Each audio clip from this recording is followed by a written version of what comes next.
All right, so strap yourselves in, folks, because today we're diving headfirst into the Speed Darlington case. All the latest updates that we've got. You guys have been following this whole thing, and we've got some new information straight from the People's Gazette. And this is way more than just your run-of-the-mill celebrity gossip. We're talking like freedom of speech, legal battles, and the whole crazy impact of these online platforms. Like, it's all colliding. Yeah, I think it highlights how complicated and nuanced this whole intersection is becoming, especially when you're dealing with someone, as high profile as Speed Darlington. Yeah, absolutely. So for anyone who maybe needs a little refresher, Speed Darlington is a Nigerian singer. And he's kind of made a name for himself by being, very outspoken online, sometimes a little too outspoken, you could say. Yeah, and that seems to be kind of at the crux of this whole legal situation. It's a prime example of how online expression can have these real offline consequences. Okay, so back in October, Speed Darlington posted a video, and he made some pretty strong claims about another famous Nigerian singer, Burnaboy, alleging that Burnaboy was involved with rapper P. Diddy. Now remember, P. Diddy's got his own legal troubles going on in the U.S., so this is adding a whole other layer of complexity. Right, and that's where those charges of defamation and cyberstalking come in. We're seeing this, pattern emerge more and more these days, where these online accusations can escalate so quickly into these full-blown legal battles. So can you break down those charges a little bit for us? What exactly do they mean, legally speaking? Well, defamation essentially means that you're making a false statement that harms someone's reputation. It's a legal concept that, has been around for centuries. But obviously, the online world makes it so much easier to spread these statements really far and wide. Right, and then cyberstalking. That sounds pretty serious, too. Yeah, it is. It basically involves using electronic communications to harass or threaten someone. So think, like persistent messages, unwanted contact, or even spreading false information with the intent to cause distress. And in some cases, it can even cross the line into real-world threats or stalking. Wow, okay, so these are not charges to be taken lightly. Not at all. Both defamation and cyberstalking can have pretty serious legal consequences, including fines, probation, or even imprisonment. And that's exactly what happened to Speed Darlington. He was arrested. He actually spent 2 months in Kuje prison.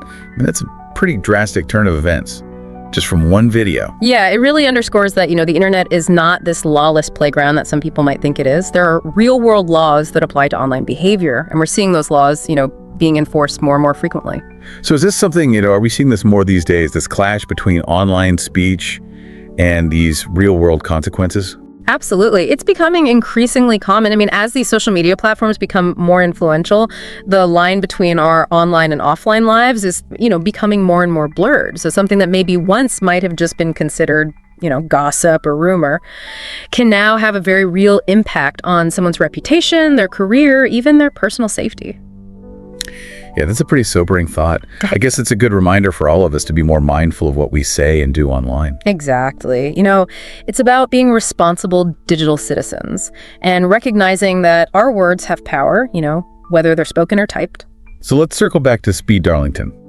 I know there have been some developments in his case since his arrest. Yeah, there have. The good news is that he was actually released from prison on Tuesday, January 21st, 2025. His lawyer, Stana Leak, made the announcement on Instagram. And it definitely sounds like, they're not letting this go quietly. Right. In fact, Speed Darlington's lawyer has said that they're planning to pursue legal action against the Nigerian police for violating his rights during his arrest and detention. And this is where things get even more interesting. Yeah, it definitely raises some important questions like, what specific rights are they arguing were violated? How do they plan to build their case? And, what kind of precedent could this potentially set for future cases involving online speech and law enforcement? Yeah, those are all great questions. And I have a feeling this case is far from over. I agree. This is a story with a lot of twists and turns, and it's definitely one that we'll be following closely. All right, so Speed Darlington's lawyer is saying they're going to go after the Nigerian police, saying his rights were violated. What are the legal grounds for something like that? Well, we're working with what we have from this People's Gazette article, but there are a few things they could look at. One possibility is unlawful detention. So they held him longer than they should have. Yeah, exactly. There are, very specific time limits for how long someone can be detained without being charged. So if they held him longer than that, his lawyer might have a case. Makes sense. What else could they argue? They could also look into illegal search and seizure. Like, did the police have a proper warrant when they arrested him? Did they follow the rules when they searched his stuff? If any of those procedures weren't done right, that could be grounds for legal action. So it's not just about the arrest itself, it's about how the police handled everything. Exactly. The law is there to protect people from the police just doing whatever they want. Everyone deserves to be treated fairly, no matter what they're accused of. It's like that saying, it's not the crime, it's the cover-up. It's not just if Speed Darlington actually did something wrong. It's about, did the police do everything by the book? Yeah, that's a good way to put it. That whole idea of due process, that's a really important part of any justice system. It means everyone's rights are protected, and the law is applied fairly to everyone. Okay, so let's say they can prove that Speed Darlington's rights were violated. What can they actually do? Well, a lot of times what happens is they'll file a civil lawsuit against the police for damages. So that could mean asking for money for being wrongly imprisoned, or for emotional distress, damage to their reputation, even legal fees. So basically like hitting them in the wallet.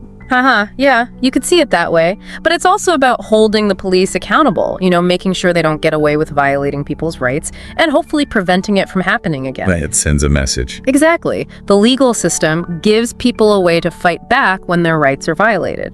Now, whether Speed Darlington's case will be successful, we don't know yet. But it does raise some interesting questions about, the balance of power between regular people and law enforcement. It's crazy how we started with this celebrity gossip thing. Yeah. Now we're talking about serious legal stuff, due process and all that. That's what I love about these deep dives. We really get to peel back the layers, see all the different sides, and find those complex issues that are hidden underneath. Yeah, it's like, what is it? The devil's in the details. You got to really look closely to understand what's going on. I like that. And speaking of details, remember, this whole case started with Speed Darlington's accusations against Burnaboy online. And that brings up a really important question. Where's the line between freedom of speech and just being harmful, especially online? Right. It can feel like the internet is like the Wild West sometimes. Like people can say anything and there are no consequences. But this case shows that there are limits. Absolutely.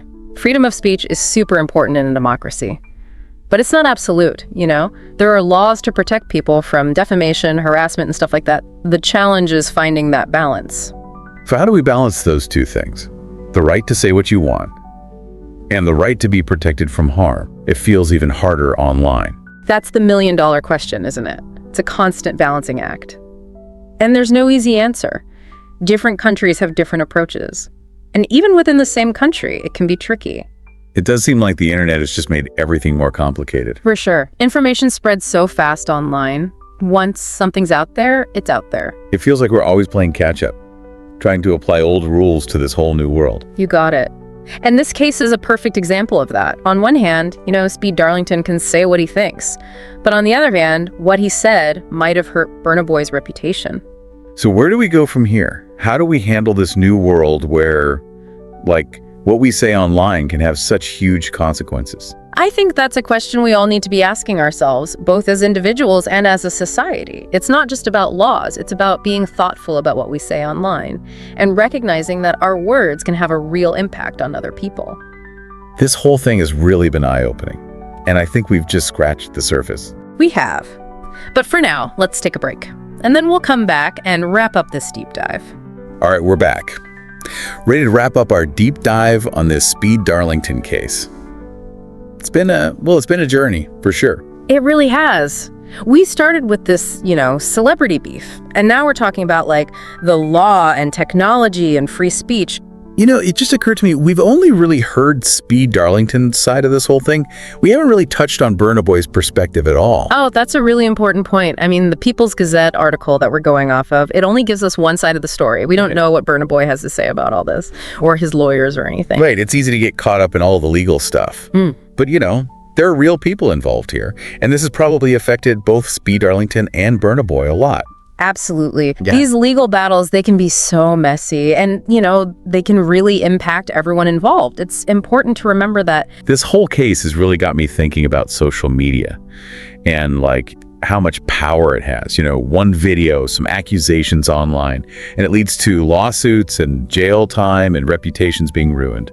It's crazy. It shows how our online lives and our real lives are so connected now. What happens online doesn't just stay online anymore. It can have huge consequences in the real world.